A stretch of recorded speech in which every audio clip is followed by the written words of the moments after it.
Okay, Dave here. Just got a new washing machine, the Maytag. Let's see how good this works. Extra power. So I need some comments below here. Look at that. There's barely nothing in the drum. And I got a bad reflection. Seeing the ceiling, but there's barely nothing in there.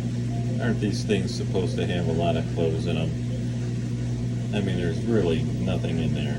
It's like 95% empty. These people just like to wash and wash and wash.